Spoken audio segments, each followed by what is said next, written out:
भूल और बुलबुला साइंटिस्ट को वहाँ से ले जाता है। लुका बहुत फ्रस्ट्रेट हो जाता है और अपने 4 लोगों को ही गोली से मार देता है। I will kill you, Mehul. उधर आलिया पैकिंग कर रही थी। वो कहीं तो जाने की तैयारी कर रही थी। हम तो चले परदेस, वूहू। तभी अचानक घर की डोरबेल बजती है। आलिया दरवाजा खोलने ही वाली थी कि तभी अचानक उसे मेहुल सर की एक बात याद आ जाती है। आलिया, तुम हमेशा चौकन्ना रहना, दुश्मन कभी भी अटैक कर सकता है। आलिया तुरंत अपनी गन लोड करती है और बगल वाली खिड़की से झांक कर देखती है तो दरवाजे पे 2 आदमी खड़े हुए थे और उनके हाथ में कुछ डॉक्यूमेंट थे। अच्छा, तो ये बात है। आलिया समझ जाती है कि जरूर कुछ गड़बड़ है।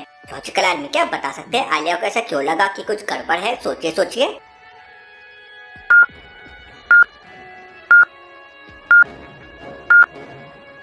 ध्यान से देखिए, दूसरे वाले बंदे के फोराम में जयकाल का टैटू बना हुआ है। इसका मतलब ये जयकाल आर्मी का बंदा है और आलिया को टपकाने आया है। आलिया जयकाल आर्मी के दोनों बंदों से निपटने का प्लान बनाने लगती है। उसके दिमाग में एक खतरनाक सा आइडिया आता है। आलिया अपना दुपट्टा लेती है और घर के पीछे वाले दरवाजे से निकलकर उन दोनों लोगों के पास पहुंच जाती है। सर, इस घर में कोई नहीं है। पहले एक लड़की रहती थी, लेकिन कल उसने घर खाली कर दिया। ओ शिट, अब जयकाल हमें जिंदा नहीं छोड़ेगा। क्या हुआ सर? आप बड़े टेंशन में लग रहे हैं। ओ मिसेस, आप अपना काम करिए वरना आपको भी टेंशन हो जाएगा। इतना सुनते ही आलिया का दिमाग सनक जाता है और आलिया चप्पल उठाकर तेरी और लोगों को मारने लगती है। आलिया उन दोनों को चप्पल से मारे जा रही थी और जोर जोर से चिल्ला रही थी। लेकिन पिछले 2-3 दिनों से नरेश घर का दरवाजा नहीं खोल रहा था और दूध वाला घर के बाहर दूध की बोतल रख के चला जाता था। घर के बाहर 3-4 दिनों से अखबार भी पड़े हुए थे। इसलिए एक दिन दूध वाले को डाउट होता है तो वो खिड़की से अंदर जाके देखता है तो नरेश मर चुका था।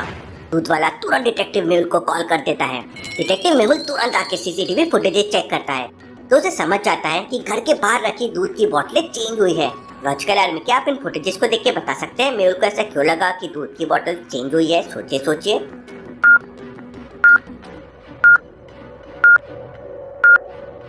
आज वाली दूध की बोतल कल वाली दूध की बोतल से ज्यादा भरी हुई है। अब भला ऐसा कैसे पॉसिबल है? मेहुल फिर पिछले 3-4 दिनों के सीसीटीवी फुटेजेस चेक करता है लेकिन दूध की बोतल चेंज करने कोई नहीं आया था। मेहुल को समझ नहीं आ रहा था कि भला ऐसा कैसे हो सकता है।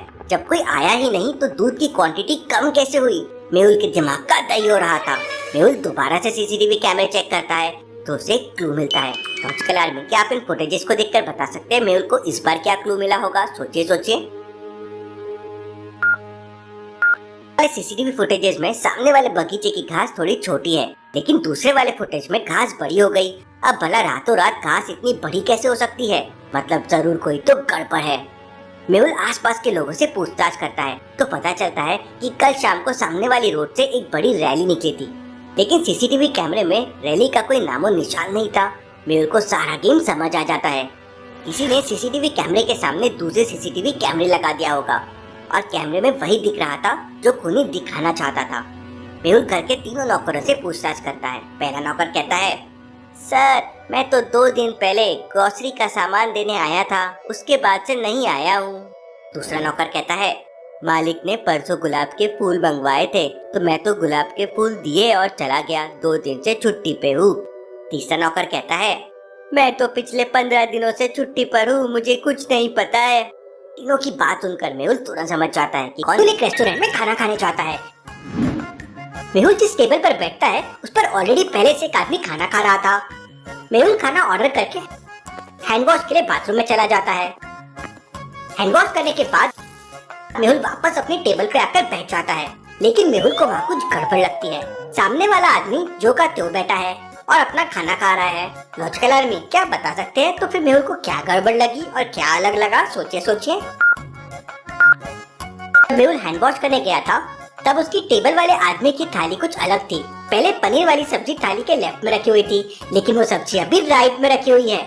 मेहुल के इतने हाई फाई डिटेक्टिव माइंड के लिए वीडियो का कलेक्टर जरूर बनता है। चलिए अगली पहली देखते हैं। सुबह सुबह एक पेंटर की अचानक मौत हो जाती है। केस की छानबीन करने के लिए डिटेक्टिव मेहुल पेंटर के घर पहुंच जाता है। पेंटर के हाथ में एक पेंटिंग थी। Interesting, very very interesting. ये पेंटर ने एक प्रेस की फोटो क्यों बना रखी है? सुबह सुबह घर पे 3 लोग मौजूद थे। मेहुल तीनों को बुलाता है और समझ जाता है कि मर्डर किसने किया होगा। लेकिन क्या आप समझ पाए लॉजिकल आर्मी? सोचिए सोचिए। हाथ में जो पेंटिंग है उसमें एक आयरन प्रेस बनी हुई है और दूसरे वाले आदमी के टी शर्ट में भी आयरन मैन बना हुआ है। इसका मतलब उस पेंटर ने एक हिंट छोड़ दिया था जिससे समझ जाए कि उसका खून किसने किया है। मेहुल तुरंत उसे पकड़ लेता है। चलिए अगली पहेली देखते हैं। 2 लोग, एक घी वाला और मोची, एक सिक्के के बैग के लिए लड़ रहे थे। केस डिटेक्टिव मेहुल के पास पहुंचता है। दोनों कहते हैं सिक्कों का बैग उनका है। सर जी, घी बेच बेच के पाई पाई इकट्ठा करके ये पैसा बनाया है। सर जी, जूते सिल सिल के ये पैसा मैंने बनाया है। अब समस्या ये थी कि कैसे पता किया जाए कि सिक्कों का बैग किसका है। मेहुल को एक मस्त आइडिया आता है, लेकिन क्या आप सोच सकते हैं लॉजिकल आर्मी ये कैसे पता किया जा सकता है? पानी में डाल दिया। सिक्के डालते से घी की वजह से पानी में ऑयल जैसी एक लेयर बनने लगी। मेहुल उसे तुरंत समझ गया कि ये सिक्कों का बैग घी वाले का है। जब भी वो लोगों से पैसे लेता होगा तो उसके हाथ का घी उन सिक्कों में लग जाता होगा। डिटेक्टिव मेहुल की इतनी समझदारी के लिए एक है। इसमें 2 लोग एक डॉग के लिए फाइट कर रहे थे। पहला कहता है कि डॉग मेरा है, दूसरा कहता है कि डॉग मेरा है। अब मेहुल कंफ्यूज हो जाता है कि कैसे पता करे डॉग किसका है।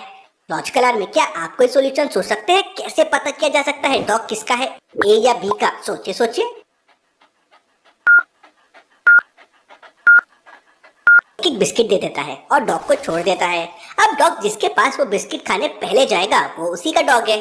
डॉग बी वाले के पास चला जाता है। अगर आपके पास कोई बेटर सॉल्यूशन है तो मुझे कमेंट में बताओ। फिर मेहुल के पास तीसरा केस आता है। इसमें एक बच्चा दिन भर अपना अंगूठा मुंह में चूसता रहता है। उसकी माँ बड़ी परेशान थी कि बच्चे का क्या किया जाए।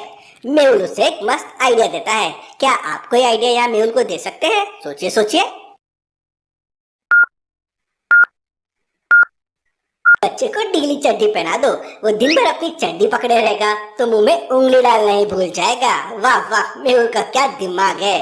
चलिए अगली पहेली देखते हैं। रीतु आज 18 साल की हो जाती है। रीतु का छोटा भाई केक लेके आता है और घर में सभी रीतु का बर्थडे सेलिब्रेट करते हैं। अगले दिन रीतु के गांव में चुनाव होने वाले थे। रीतु, उसके माँ बाप और उसका छोटा भाई चारों वोट देने के लिए गाँव जाना चाहते हैं।